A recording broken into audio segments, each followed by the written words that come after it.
Back viewers, आप देख रहे हैं बुलंद भारत की बुलंद तस्वीर। ये देश है हमारा के इस एडिशन में नई संसद नया भारत। संसद सबकी होती है, लेकिन इसका विरोध करना क्या देश का विरोध करना नहीं है? संसद सबकी होती है, इसका विरोध करना क्या देश का विरोध करना नहीं है? 20 सेकंड में जवाब आबे दुबे। मैं चाहता हूं कि एक बार जोरदार तालियां, राष्ट्रपति जी को नहीं बुलाया जा रहा है इस सदन में, एक बार तालियां बजाइए आप। जोरदार नहीं बजाएंगे क्यों? अच्छा, 15 अगस्त को बुलाया जाता है, नहीं बुलाया जा रहा है। अच्छा, स्वतंत्रता दिवस को बुलाया जाता है। जोरदार तालियां बजाइए। ये देखिए निमंत्रण पत्र, एक मिनट, ये निमंत्रण पत्र है लोकसभा। छत्तीसगढ़ वाला दिखाइए। आप जानते हैं क्या परिभाषा है संसद की? संसद की परिभाषा है कि राष्ट्रपति और दोनों सदनों से। क्यों इन्होंने राज्यसभा की तरफ से भी निमंत्रण नहीं दिया? क्यों नहीं दिया? क्योंकि उसमें उपराष्ट्रपति जी को भी बुलाना पड़ता है। क्यों नहीं बुला रहे?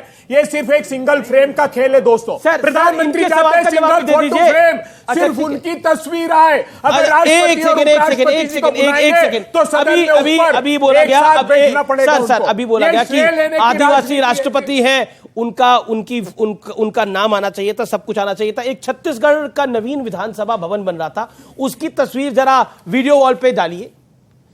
मेरा निवेदन है डालिए। और इसमें एक सेकंड और आप में से एक व्यक्ति को खड़ा हो जो मेरे साथ इस समय खड़ा हो। आप में से कौन खड़ा होगा जो मेरा साथ देगा? थोड़ी देर के लिए एंकर बने जो कौन खड़ा होना चाहता है? जी आइए खड़ा। एक सेकंड ये इधर आई, इधर आई। एक सेकंड सर, सुधांशु भाई एक सेकंड। ये नाम पढ़िए भाई, किसका लिखा हुआ है? आपकी ये तस्वीर आ रही है, किसका नाम लिखा हुआ है? इधर आइए। श्रीमती सोनिया गांधी जी। और नीचे किसका नाम है? नीचे श्री राहुल गांधी जी। और उसके पीछे किसका नाम है? भूपेश बघेल मुख्यमंत्री। इधर किसका नाम है? डॉक्टर चरणदास महंत विधानसभा स्पीकर। एक मुख्यमंत्री है, एक विधानसभा स्पीकर है। राहुल गांधी क्या है आप जानते हैं? राहुल गांधी क्या है? अभी तो सांसद में नहीं है, उस समय सांसद थे। सोनिया गांधी क्या है? और दूसरे राज्य के सांसद है, वो भी दूसरे राज्य की। अब आप बताइए, वहां पर भी अनुसूया आयके थी, जनजातीय समाज की, उनका तो नाम तक क्या, उनको तो बुलाया तक नहीं गया था वहां पर। अब आप मुझे बताइए, सोनिया गांधी और राहुल गांधी नवीन विधानसभा भवन छत्तीसगढ़ का भूमि पूजन कर रहे हैं, किस हैसियत से? ये जो नाम पट्टी का बता रहे हैं ना अमित देवगन जी, सोनिया गांधी जी ने जिस पद को पाने के लिए ललाई थे ना प्रधानमंत्री जी मोदी जी, उसको एक क्षण में त्याग दिया। एक बात और बता दूं, क्या तुलना करते हैं आप? राष्ट्रपति जी की तुलना जो पॉलिटिकली अपॉइंटेड राज्यपाल है उनसे करना चाहते हैं, और ये कर देना चाहते हैं कि इस आधार पर राष्ट्रपति का अपमान किया जा सकता है। इस आधार पर मुझे बताइए, वो शुद्ध रूप से राजनीतिक नियुक्तियां होती, राष्ट्रपति चुनकर आता है, देश उनको चुनकर प्रतिनिधित्व देता है। सरकारी है। आर्टिकल 79 में लिखा है कि संसद कैसे बनेगी। ठीक है सुधांशु, ये बात कह रहे हैं, इसका जवाब आपके पास नहीं है। मैं 3 दिन से कांग्रेस के नेताओं से सवाल पूछ रहा हूं कि सोनिया जी और राहुल जी किस हैसियत से करते हैं, इसका जवाब नहीं है। जाके कॉन्स्टिट्यूशन में देखिए, राज्यपाल की परिभाषा क्या है? वो राष्ट्रपति का प्रतिनिधि होता है। इसीलिए राज्यपाल को तो एक ऐसा अधिकार है जो राष्ट्रपति को भी नहीं है, सरकार बर्खास्त करने का। और जब सरकार बर्खास्त होती है तो क्या कहा जाता है? राष्ट्रपति शासन। यानी वो राष्ट्रपति के प्रतिनिधि के रूप में शासन करता है। कुछ भी कैसे मत कहने का प्रयास करने लगना चाहिए। और इन्होंने कहा सोनिया जी उस पद को छोड़ चुकी हैं जिसको पाने के लिए मोदी जी लालाई थे। मुझे समझ नहीं पाता, 2 बार प्रधानमंत्री हो चुके, कौन सा पद पाने को लालाई थे? यदि इनका इशारा प्रधानमंत्री पद के लिए है तो सोनिया जी एकमात्र ऐसी त्याग की प्रतिमूर्ति हैं जिन्होंने प्रधानमंत्री पद छोड़ा और फिर नेशनल एडवाइजरी काउंसिल में मंत्री पद स्वीकार कर लिया, यानी मंत्री का स्तर स्वीकार कर लिया। ऐसा महान त्याग किसी और फिर ऑफिस ऑफ प्रॉफिट में इस्तीफा देना पड़ गया। ऐसा आपको उदाहरण त्याग का नहीं मिलेगा। एक बड़ा इंटरेस्टिंग, ये व्यूअर्स आपको शायद पता नहीं है, इस देश में एक एक्स्ट्रा कॉन्स्टिट्यूशनल पावर बनाने का प्रयास हुआ यूपीए के शासन में। एनएसी, प्रधानमंत्री को मिनिस्टर्स गाइड कर सकते हैं कि आपको शासन कैसे चलाना है। एक चीज क्या एनएसी गाइड कर सकता है? नेशनल एडवाइजरी काउंसिल, एक लाइन मुझे और याद आ गई, प्रधानमंत्री के ऊपर एक नेशनल एडवाइजरी काउंसिल। ये तो बताइए उस समय के विज्ञापन, सर एक लाइन, अरे उस समय के विज्ञापन याद करिए, प्रधानमंत्री से बड़ी फोटो एनएसी के चेयरमैन की होती थी, यानी जिसे कैबिनेट मंत्री का रैंक है उसकी फोटो प्रधानमंत्री से बड़ी होती है।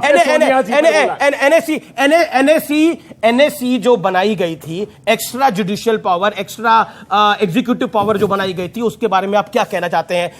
देश के प्रधानमंत्री से ऊपर एनएसी थी, वो एडवाइस करती थी प्राइम मिनिस्टर को। नेशनल एडवाइजरी काउंसिल क्या थी, ये देश को जानना चाहिए। ये नेशनल एडवाइजरी काउंसिल वो थी जिन्होंने 86 करोड़ लोगों को भोजन का अधिकार दिया, जिन्होंने हिंदुस्तान के 15 करोड़ किसान परिवारों को 15 करोड़ किसान परिवारों को उनकी भूमि का अधिकार दिया, 10 करोड़ आदिवासी भाइयों को, वन में रहने वालों को जल जंगल जमीन आजीविका का अधिकार दिया, 14 करोड़ देश के नागरिकों को काम मांगने पर मनरेगा का अधिकार दिया। ये एडवाइजरी काउंसिल का काम था। लेकिन एडवाइजरी काउंसिल एडवाइजरी काउंसिल ने यह अधिकार संविधान के कौन से क्लॉज के तहत दिए? बोलिए, संवैधानिकता की बात करते हैं, बताइए कौन से संविधान में अधिकार दिया गया था एडवाइजरी शक्तियों के तहत प्रदत्त? कैसे बताइए, कौन से क्लॉज में था? नेशनल एडवाइजरी, मतलब प्रधानमंत्री को तो लीजिए, सांसद हैं आप साहब। एडवाइजरी काउंसिल का अर्थ है कि एडवाइस देती, उन्हीं के एडवाइस के आधार पर कानून बने। क्या बात करते हैं आप? देने से सलाह देने में आ गए। इन्होंने क्या देने से सलाह देने में आ गए, किसी चक्कर में आपके लेने के देने में। मेरा प्रश्न दुबे जी से है। दुबे जी अभी जोरदार बड़े जोश से बोल रहे थे कि राष्ट्रपति के नाम पे ताली बजाओ। जब आप सारे विपक्ष मिलकर उस लेडीज को हराने के लिए एकजुट हो गए थे, तब आप लोगों की ये जो तब कहाँ गई थी? और मैं आपसे हाथ जोड़कर विनती करता हूँ, इतना शानदार संसद भवन बना है पूरे 100 साल में, आप इसको राष्ट्रीय त्योहार मनाइए, इस पर हाहाकार मत मचाइए। वो कह रहे हैं कि राष्ट्रीय त्योहार मनाइए, इसको, इस पे हाहाकार मत मचाइए। सेंगोल को भी आप तो, मतलब मुझे ये समझ में नहीं आ रहा, जो पंडित नेहरू की तस्वीरें देखी, और एक और चीज, क्योंकि आपने बोला ये सब तो व्हाट्सएप यूनिवर्सिटी है, ये है वो है। अब मैं आपको एक डॉक्यूमेंट दिखाना चाहता हूं, और ये तमिलनाडु सरकार का डॉक्यूमेंट है, डीएमके की गवर्नमेंट, और इनका कांग्रेस पार्टी का लाया है। उसके 24 नंबर पैरा में ये लिखा हुआ है, थंबिरन स्वामीगल ने स्वर्ण के पानी चढ़े चांदी के राजदंड को पंडित जवाहरलाल नेहरू को सौंप दिया। यह British governor general Lord Mountbatten से भारत के पहले प्रधानमंत्री को शक्ति के हस्तांतरण का प्रतीक था। और आप चाहें तो मैं आपको डॉक्यूमेंट दे भी सकता हूं। ये 24 नंबर पैराग्राफ में तमिलनाडु सरकार का लिखा हुआ है, 21 में ये डॉक्यूमेंट रिलीज हुआ है। You can watch it, you can see it on your from your own eyes. The point this, अब आप मुझे बताइए, आप जिसका डॉक्यूमेंट्री प्रूफ है, जिसका विजुअल प्रूफ है, भारत की संस्कृति से इस कदर नफरत कि सिंगोल का विरोध कर रही है कांग्रेस पार्टी आज। भारत की संस्कृति से इस कदर नफरत, सिंगोल का विरोध कर रहे हैं आप लोग। अमीश देवगन जी, जो आपने कहा, मैं आपकी भावनाओं की, और जिस मठ ने सिंगोल को बनाया था, जिसने पंडित नेहरू को सिंगोल भेंट किया था, उसने तक विरोध कर दिया। उसने बोला कांग्रेस पार्टी गलत कह रही है। 96 वर्ष के हैं, आज भी जीवित हैं। अमीश देवगन जी, बहस इस बात की है, प्रधानमंत्री जी वैभवशाली सदन बनाइए, हम सब साथ हैं, लेकिन उसकी आत्मा आप चर्चा नहीं करने देना चाहते ना। मैं अब आप बोलने नहीं देंगे तो आप बोलिए कि जैसे वो पार्टी के प्रवक्ता बनते, महंगाई पर बहस नहीं, बेरोजगारी पर बहस नहीं, चीन अंदर घुसकर आ गया उस पर बहस नहीं, पेगासिस पर बहस नहीं, अडानी पर बहस नहीं, तो संसद है। अडानी पर मैंने 50 कार्यक्रम कर दिए, चाइना में मैंने 25 कार्यक्रम बात करेंगे, सवाल की बात कर रहे हैं आप, क्या बात करते हैं? सदन में आप चर्चा नहीं करना चाहते, मनमाने कानून लेकर आए, विषय पे रहना पड़ेगा, विषय पर आइए। ओके, सवाल क्या है? एक आपका पॉइंट क्या है? आप विषय पे आइए। सिंगोल का मैंने एक प्रूफ दिखाया, मैंने डॉक्यूमेंट्री प्रूफ दिखाया, 24 नंबर पैरा तमिलनाडु सरकार का। आप भारत की संस्कृति का विरोध क्यों कर रहे हैं? सिंगोल का विरोध करके जवाब दीजिए। इनके बातों पर बंद नहीं किया तो विश्वास मानिए, भविष्य का भारत जब इतिहास लिखा जाएगा तो प्रजातंत्र को मान लीजिएगा। आप मुझे बताइए, जब वोट डिवीजन की मांग राज्यसभा में की कृषि कानून के खिलाफ, तो सांसदों को उठाकर बाहर फेंक देते। ये सदन की हैसियत कर दी प्रधानमंत्री जी ने। अरे लाखों करोड़ों रुपए से सदन नहीं बनता, सदन उसकी आत्मा से आहूत किया जाता है। 28 मई को प्रधानमंत्री जी बुलाइए राष्ट्रपति जी को, और ये संदेश दीजिए कि हम प्रतिपक्ष की भावना के साथ हैं। इन्हें बीएसपी को नहीं है, वो तो बीजेपी का विरोध कर रही है। बीएसपी को नहीं है तकलीफ, भारतीय पूछिए ना, अगर मायावती जी तो इनको नहीं है तकलीफ, वो कह रहे हैं देश का काम हो रहा है।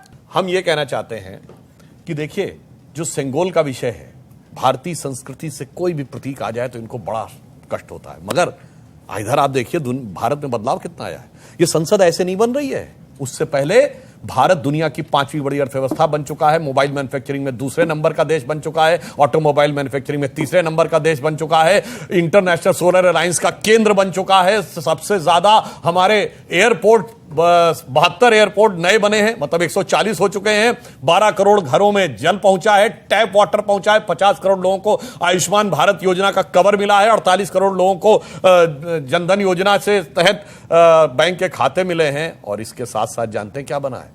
3.5 करोड़ आवास बने हैं, 37 किलोमीटर पर डे की सड़क बनी, और इसके साथ जानते क्या बना है?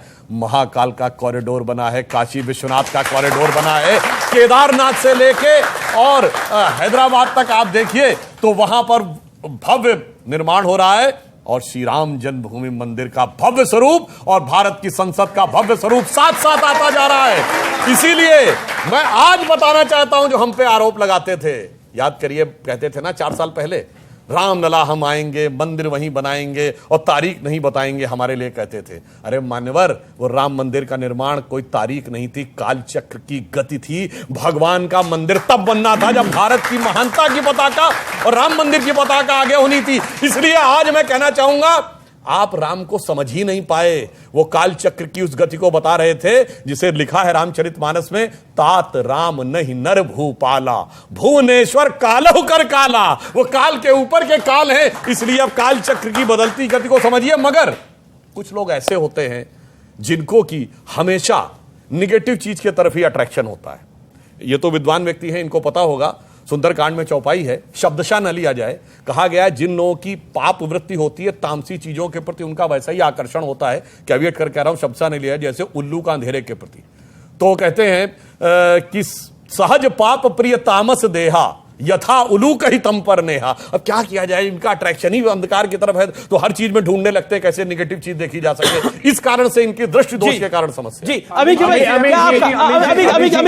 क्या आपका झुकाव अंधकार की तरफ है, इसलिए सिंगोल में आप धार्मिक देख रहे हैं मामले को? मेरी बात जी, 2 बहुत छोटी छोटी बातें मुझे कहने दीजिएगा जी।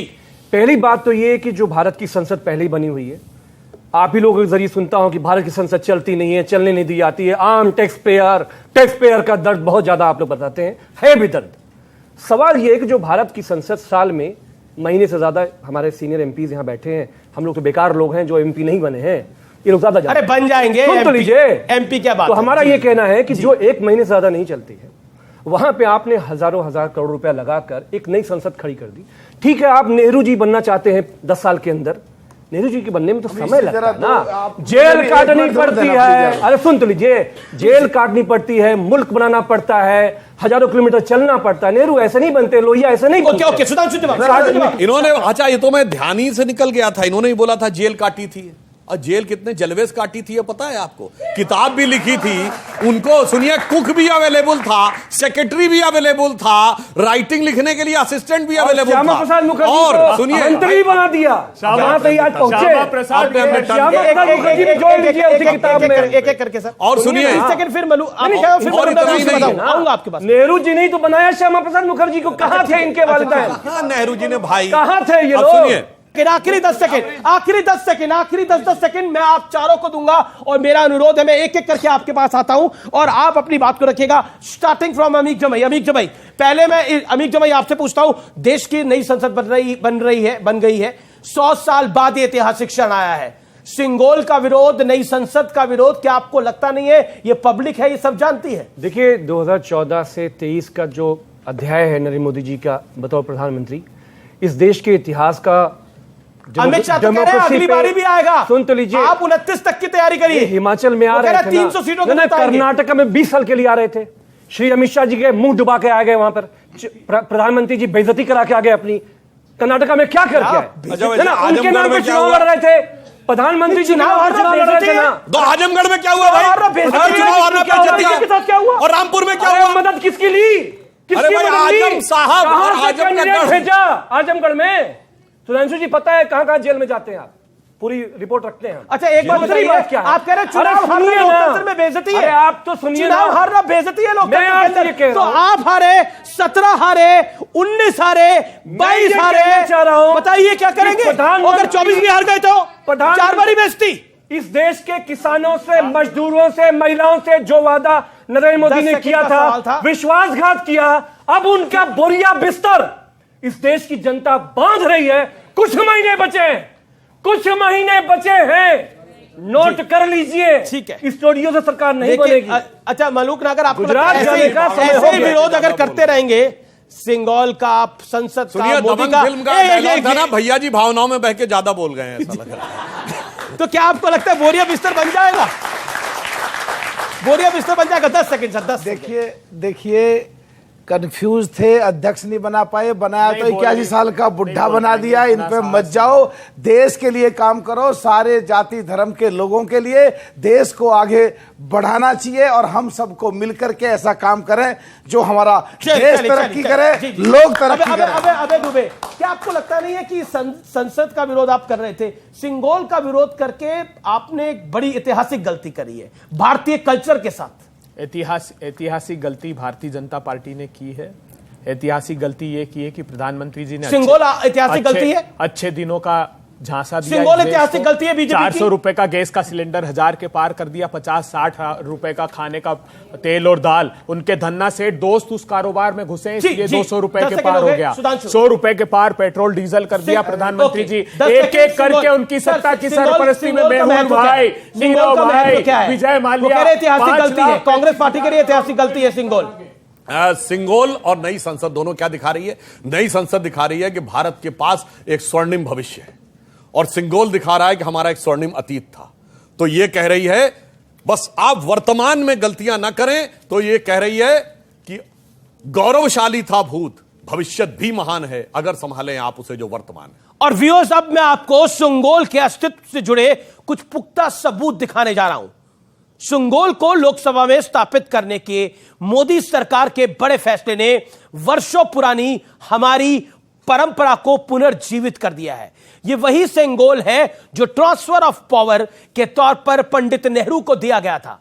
तस्वीरों में आप पंडित नेहरू को कंधों पर पीतांबरी ओढ़े और हाथ में सिंगोल पकड़े देख सकते हैं, जिसे आज कांग्रेस व्हाट्सएप यूनिवर्सिटी का ज्ञान बता रही है।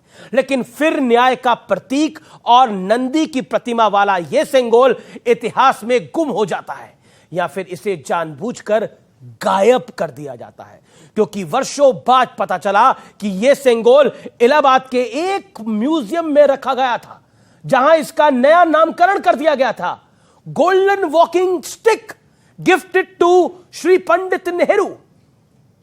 मैं जानता हूं आपको इस जानकारी से हैरानी हुई होगी, लेकिन अब यह जानकर और भी हैरानी हो जाएगी कि मौजूदा कांग्रेस सिंगोल के हस्तांतरण जैसी किसी प्रक्रिया से ही इंकार कर रही है। तस्वीरें सब झूठी हैं। कांग्रेस नेता जयराम रमेश ने ट्वीट करके एक दावा कर दिया कि ऐसे कोई दस्तावेज नहीं है जिससे यह साबित हो कि माउंटबेटन, राजा गोपालचारी जी और पंडित नेहरू सिंगोल को ट्रांसफर ऑफ पावर का सिंबल मानते थे। यही वजह है कि आज मैं आपको एक एक करके 3 सबूत दिखाने जा रहा हूं। सबूत नंबर 1, यह तमिलनाडु सरकार के पर्यटन, संस्कृति और धार्मिक मामलों का मंत्रालय है, जिसका पेज और जिसकी पूरी रिपोर्ट मेरे पास है। 2021-2022 का पॉलिसी नोट है, जिसके पैरा नंबर 24 में पेज नंबर 27 पर लिखा है कि सत्ता परिवर्तन के दौरान, इस दस्तावेज में लिखा है, राज्य या राजा का गुरु राजदंड को नए शासक को सौंपता है। मदुरै के अधिनियम ने यही सोने की परत चढ़ा राजदंड पंडित नेहरू को सौंपा था। यह British governor general Lord Mountbatten से भारत के पहले प्रधानमंत्री पंडित नेहरू को ट्रांसफर ऑफ पावर को दर्शाता है। याद रहे कि यह तमिलनाडु की डीएमके कांग्रेस सरकार के दस्तावेज है। अब सबूत नंबर 2, कांग्रेस के आरोपों पर मदुरै के मठ की तरफ से आधिकारिक तौर पर बयान आया है। इसमें साफ तौर पर लिखा गया है कि हमारे अधिनियम ने राजा जी यानी सी गोपालाचारी के न्योते पर सिंगोल बनवाया और पहले उसे माउंटबेटन को दिया, फिर वापस लेकर पारंपरिक रीति रिवाज से पंडित नेहरू को सौंप दिया। जिन स्वामी जी ने पंडित नेहरू को सिंगोल दिया, उन्होंने नेहरू को साफ साफ बताया था कि सिंगोल का मतलब क्या होता है। अधिनियम मठ आगे कहता है कि उस इवेंट को बकवास और झूठा बताकर कांग्रेस हमारी विश्वसनीयता पर प्रश्न चिन्ह लगा रही है। सबूत नंबर 3, यह टाइम मैगजीन का 25 अगस्त 1947 का एडिशन है। इसकी कॉपी मैं लेकर आया हूं साथ में। उस कॉपी में साफ तौर पर लिखा है, इसके पेज नंबर 28 पर, जो पेज मेरे पास है, पर सिंगोल के बारे में लिखा है कि 5 फीट लंबे और 2 इंच चौड़े राजदंड को पीतांबरी ओढ़े पंडित नेहरू को सौंपा गया। लेकिन शायद कुछ लोगों को ना अपने इतिहास पर भरोसा है, ना देसी दस्तावेजों पर। ना ही विदेशी डॉक्यूमेंट्स पर, लेकिन ब्रिटिश किंग का कॉरोनेशन इन्हें काफी फैंसी लगता है। और मैं अपने यंग व्यूअर्स को कहना चाहता हूं, ब्रिटिश किंग का भी कॉरोनेशन हुआ था, आपको बड़ा फैंसी लगा था। क्या कल्चर है इनका? हमारा कल्चर भी उनसे बहुत बहुत ज्यादा मजबूत है। वहां के स्पेक्टर यानी राजदंड के हस्तांतरण में भी उनके गौरवशाली इतिहास की झलक दिखती है, लेकिन अपना सुंगोल व्हाट्सएप यूनिवर्सिटी की खोज दिखाई देता है इन तथाकथित लोगों को। कहां से कहां पहुंच गए ये लोग? आखिर अपनी जड़ों को काटकर आज तक कौन सा पेड़ जीवित रहा है? व्यूअर्स, ये सोच के देखिए, हमारा कल्चर, हमारी संस्कृति बहुत विराट है। इस विराट संस्कृति को कृपया करके छोटा ना होने दें। किंग के कोरोनेशन को हमारे देश के बड़े बड़े लोग 100वीं रो में खड़े होकर पीछे देखते हैं और सिंगोल के ऊपर ये लोग सवाल खड़ा करते हैं। आज मैं कहना चाहता हूं कि ये जो आपके साथ मैंने जानकारी साझा करी है, ये आपके लिए, आपके बच्चों के भविष्य के लिए और युवा साथियों आपके लिए बहुत बहुत अहम है। कृपया करके अपनी संस्कृति को मत छोड़िए। जो पेड़ अपनी जड़ छोड़ देता है वो समाप्त हो जाता है। नमस्कार।